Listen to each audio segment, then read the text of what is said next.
நாளைக்கான வீடியோக்கான ப்ரோமோ தாங்க வந்திருக்கு. ப்ரோமோ வந்து கொஞ்சம் எமோஷனலா இருந்துச்சு அப்படின்னு தாங்க சொல்லணும். அதாவது நம்ம இது சுடர் இருக்காங்கல்ல, சுடர் வந்து வெளிநாட்டுக்கே கிளம்பிட்டாங்க அப்படின்னு தாங்க சொல்லணும். அஞ்சலி பாப்பா வந்து விடாமல் அழுதுகிட்டு இருக்காங்க. கடைசியில் பார்த்தா கிளம்பி போய்கிட்டு இருக்காங்க.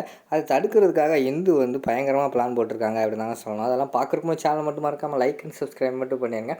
ஃபஸ்ட்டு எடுத்தவொடனே சுடரோட ஆசையை வந்து நம்ம எழில் வந்து புரிஞ்சுக்கிறாரு. சரி நமக்கும் கல்யாணம் ஆக போகுது, இனிமேல் குழந்தைய வந்து மனவை பார்த்துக்குருவா, சுடர் தேவைப்படாதுன்னு நினைக்கிறேன். அதனால் சுடரை வந்து வெளிநாட்டுக்கு அனுப்புறது தான் நல்லது. அவளோட ஆசைப்படி அவள் போய் வெளிநாட்டில் சந்தோஷமாக இருக்கட்டும் அப்படின்னு சொல்லிட்டு அப்ராடுக்கு வந்து அவர் பாஸ்போர்ட்டு விசாலாம் எடுத்துடுறாரு. எடுத்து கொண்டு வந்து நம்ம சுடர்கிட்ட வந்து கொடுக்குறாங்க. இந்தா சுடர், நீ ரொம்ப நாள் ஆசைப்பட்டுக்கிட்டு இருந்தில்ல, அது வந்து உனக்கு கிடச்சிருச்சு அப்படிங்கிற மாதிரி சொல்கிறாங்க. என்ன சார் அது அப்படிங்கிற மாதிரி சொன்னோம். நீ தான் சொன்னேன் அப்ராடு போகிறதான் என்னோடய பிளான் அப்படி சொல்லிக்கிட்டு இருந்தேல, அதுபடி வந்து உனக்கு விசா பாஸ்போர்ட் எல்லாமே ரெடி பண்ணியாச்சு, உனக்கு வந்துருச்சு, நீ வெளிநாடு போக வேண்டியதான் அப்படிங்கிற மாதிரி சொன்னோடனே நம்ம சுடருக்கு வந்து மனசே சரியில்லை.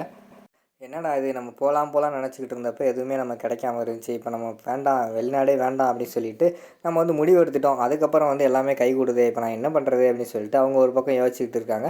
அது குழந்தைகளை நினச்சி வேறு ஃபீல் பண்ணிக்கிட்டு இருக்கிற மாதிரி காட்டிக்கிட்டு இருக்காங்க. இங்கிட்டு ஆனால் நம்ம எழில் வந்து விசா தான் எடுத்து ரெடி பண்ணி கொடுத்துருக்காரு. ஆனால் அவருக்கும் மனசு சரியில்லை சுடரை வந்து அனுப்புறதுக்கு. நம்ம குடும்பமாக வந்து ஒருத்தியாக இருந்துட்டா, இவளை இந்த நேரத்தில் வந்து வெளிநாடு அனுப்பி வைக்கிறது நல்லாவா இருக்கும் அப்படின்னு சொல்லிட்டு அவங்களும் யோசிச்சுக்கிட்டு இருக்காங்க. சரி அவளோட ஆசையை வந்து நிறைவேற்றுவோம் அப்படின்னு சொல்லிட்டு தான் அவங்களும் அந்த விசா வந்து எடுத்து கொடுத்துக்கிட்டு இருக்கிற மாதிரி காட்டுறாங்க. அடுத்த சீனில் வந்து மறுநாள் எல்லாமே பேக் பண்ணி எல்லாமே வந்து நம்ம சுடர் வந்து வெளிநாட்டுக்கு கிளம்புற மாதிரி காட்டிக்கிட்டு இருக்காங்க. அந்த நேரத்தில் பார்த்தா அஞ்சலி வந்து ஓடி வராங்க.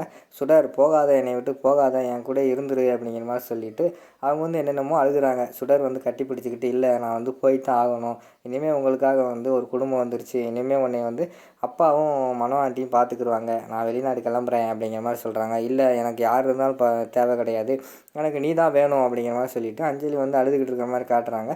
சொன்னால் புரிஞ்சுக்கோ அப்படின்னு சொல்லிட்டு அவங்க அப்பா வந்து சொல்லி அஞ்சலி அங்கிட்டு போக சொல்லிட்டு வா சுடர் நம்ம கிளம்புவோம் அப்படின்னு சொல்லிடுறாங்க. சரி சார் இந்த வாரேன் அப்படின்னு சொல்லிட்டு சுடரும் எல்லாத்துட்டையுமே பாய் சொல்லிவிட்டு மெதுவாக போகிற மாதிரி காட்டுறாங்க. மனோவுக்கு வந்து பயங்கரமான சந்தோஷம். ஒளிஞ்சதுடா ஒரு வழியாக தலைவலி, இவளோட பெரிய பிரச்சனையாக இருந்துச்சு, இவள் போயிட்டானா இனிமேல் இந்த வீட்லேயே நம்ம ராஜ்யம் தான் அப்படின்னு சொல்லிட்டு அவங்க ஒரு பக்கம் சந்தோஷமாக இருக்கிற மாதிரி காட்டிக்கிட்டு இருக்காங்க. இங்கிட்டு பார்த்தா அவங்க வந்து காரில் ஏறி போகிற மாதிரி காட்டுறாங்க. நம்ம சுடர் அதுக்கடுத்து எழில் எல்லாருமே வந்து அதாவது இங்கே போகிறாங்க, ஏர்போர்ட்டுக்கு போகிற மாதிரி காட்டுறாங்க. அந்த பக்கம் பார்த்தா நம்ம இந்து வந்து யோசிச்சுக்கிட்டு இருக்காங்க, எப்படியாவது வந்து சுடரை வந்து தடுத்தே ஆகணும், அவளை வந்து வெளிநாட்டுக்கு போக விடக்கூடாது அப்படின்னு சொல்லிட்டு யோசிச்சுக்கிட்டே இருக்காங்க. அப்போ வந்து நம்ம தீபா வந்து சொல்கிறாங்க, என்ன பண்ணுறது மேடம், சொல்லுங்கள் மேடம் அப்படிங்கிற மாதிரி சொல்லிக்கிட்டு இருக்காங்க. அதான் யோசிச்சுக்கிட்டு இருக்கேன், எப்படியாவது வந்து நம்ம சுடரை போக விடக்கூடாது, எழிலுக்கு எப்படியாவது சுடரை தான் கல்யாணம் பண்ணி வைக்கணும் அப்படின்னு சொல்லிட்டு அவங்க யோசிச்சுக்கிட்டு இருக்காங்க. அதுக்கடுத்து ஒரு பிளான் வந்து தோணுது.